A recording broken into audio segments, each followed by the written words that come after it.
Hello， 各位觀眾，大家好。之前呢，我們聊了一下德國的精神故鄉西班牙的馬略卡島。那德國就一個精神故鄉嗎？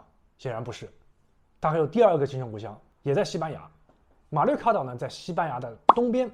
那麼另一個精神故鄉呢，是在西班牙的西邊，那就是加那利群島。具體在哪裡呢？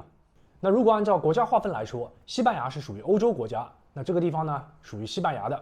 但是如果按照地理來說，它已經在非洲了，屬於北非地带。那今天咱們就一起去看一下這片在非洲的西班牙領土。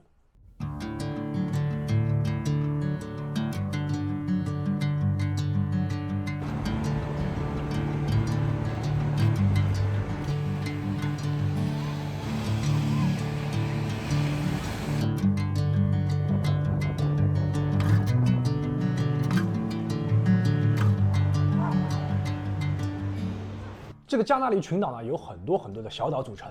咱們先來說第一個，也是最大的一個，遊客最多的一個，那就是特內里費島。這個島是西班牙的第二大，也是人口第二多的島嶼，僅次於哪裡呢？僅次於馬略卡。那同時，它也是非洲的第二大島。那第一大島是哪裡呢？馬達加斯加。那上這個島，那最好的方式也是租車自駕，在機場租車公司也非常多。之前說到這裡是德國人的第二精神故鄉，那顯然島上德國人非常多。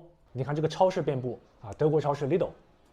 再看一些景點的語言，有西班牙語，有德語，第二個還有英語。那相比較馬略卡島而言，在這個加那利群島上的英國人也特別多，原因也顯而易見，英國一樣，全年陰天很多，也渴望陽光，喜歡曬太陽。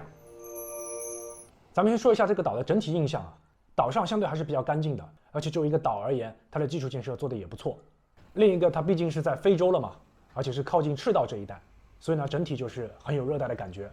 而且啊，這裡因為旅遊比較發達啊，非常多人來度假，所以它的酒店相對來說競爭也比較激烈。那在淡季的時候呢，酒店價格也比較便宜，而且酒店的配套規格都還可以。因為這個加那利群島啊，它是由火山噴發而形成的，所以它的地貌非常有特點。整體呢是有黃褐色，還有一些鐵黑色，這個就很像人們所印象中的那種科幻電影裡面的外星地貌。所以據說《星球大戰》這部電影也在這裡拍攝過。整個群島呢，它有點像什麼呢？像冰島啊，又像夏威夷島啊，又有西班牙海島，這三個特點呢組合在一起，就是加那利群島的特徵。那夏威夷咱沒去過，西班牙海島那它們本身就是西班牙的海島。那冰島呢也很像，只不過它比冰島啊更有人氣一點，因為冰島的大自然給人感覺是那種有點畏懼感、有點距離感的，但這裡呢它比較親近人。你看黑沙灘它也有，但很多人會在沙灘上玩耍、曬曬陽光。在冰島就是完全不可能的，是非常危險的。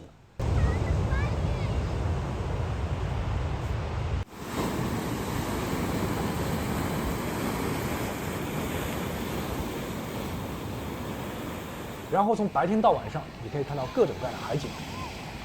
整個因為也是度假島，所以非常的愜意。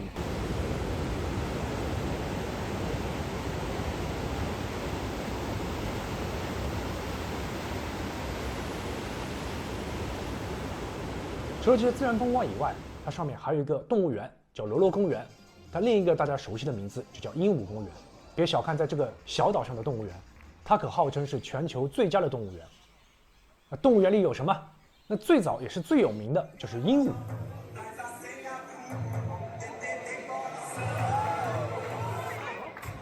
因為這個動物園最初是在1972年成立，它是為了保護這裡有150隻鸚鵡，然後它的規模就逐漸變大。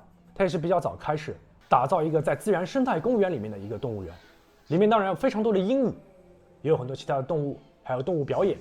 那喜歡看各種各樣動物的朋友，這是一個非常好的去處。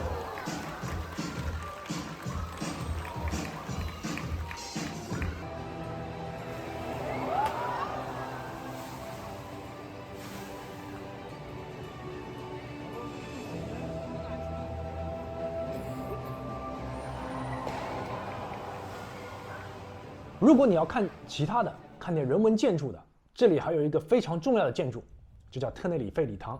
它坐落在首府聖克魯斯，在港口邊上。它遠看呢，好像就像一朵浪花一樣。這個建築師非常有名，他原是工程師，後來就做建築師了，也是西班牙本土建築師卡拉特拉瓦。之前咱們說的里斯本那個東方火車站也是他設計的。他非常擅長用結構來表現建築的力量感，來展示出那種張力。這個建築在當地的地位就相當於悉尼歌劇院對悉尼的地位，同時也是西班牙代表性的现代建築之一。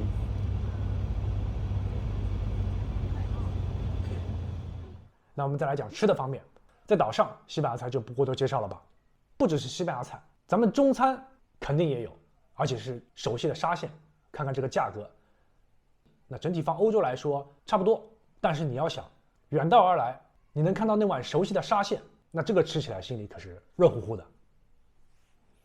好了，特里內費島咱們簡單的說到這裡，接下來呢，我們講另外一個島，就是大加那利島。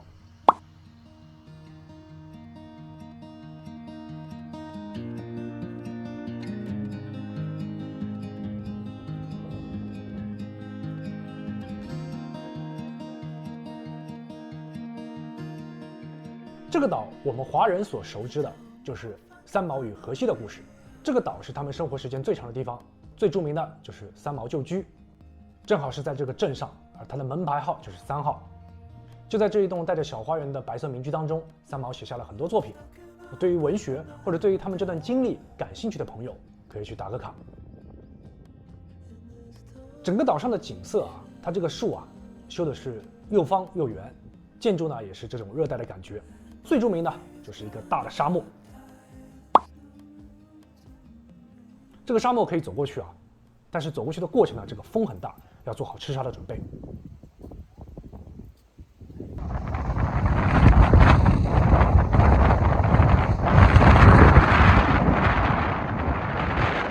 那這個沙漠走過去有什麼呢？無非就是沙灘嘛，但是呢，這個是天體沙灘，這個就不拍給大家看了啊。反正我已經替大家看過了，大家也不用覺得天體沙灘有什麼，真的不用想太多，因為多數啊都是一些年紀相對比較大的啊老頭老太太。那真正年輕的呢，各位兄弟姐妹們想看的呢，我已經替大家仔細觀察過了，很少，所以呢點到為止，也就這麼回事兒啊。那整個島上的建築啊，還是五彩繽紛、五顏六色的。那就說三毛為什麼很喜歡這裡？確實走在這個路上啊非常舒服，它不像很多大的島。它相對來說還比較安靜，而且整個島其實並不大，走幾步路就到了。島上建築也非常漂亮，在很多現代建築當中也帶有一些西班牙風情。那因為歷史原因呢，還有一些伊斯蘭風情，整體是屬於小而精緻的這麼一個島嶼，而且自然景色也有它自己的特點。好了，大加那利島我們就說到這裡，接下來呢，我們就到富艾特溫圖拉島去看一下。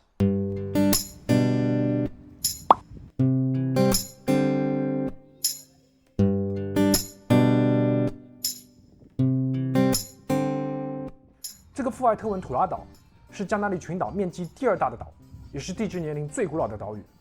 整個島上的建築倒比較常規，不過它也有自己的特色。它是歐洲衝浪者的聖地，因為全年風力比較穩定，是開展風帆啊、衝浪啊一些海上運動的理想場所。整個島的發電量超過4%來自風力發電。據說這個島的名字也是強風的意思，當然還有一種說法是指財富、好運的意思。不同於其他的島啊，這個島的沙灘呢是以傳統的白色或者金色沙灘居多。果然是度假衝浪聖地，這個沙灘映着藍天，確實很漂亮，只想讓人躺在沙灘的旁邊嗨。這個島呢也是三毛跟荷西最後的家，因為荷西最後出事就在這個島。整個島算是比較標準的度假島。之前提到的沙灘不只有白沙、金沙，它也有黑沙都有。然後跟其他島也一樣，有火山還有沙丘的地貌。其實這個島一次性看多了啊，確實有點審美疲勞。那今天我們先到這裡，下期繼續。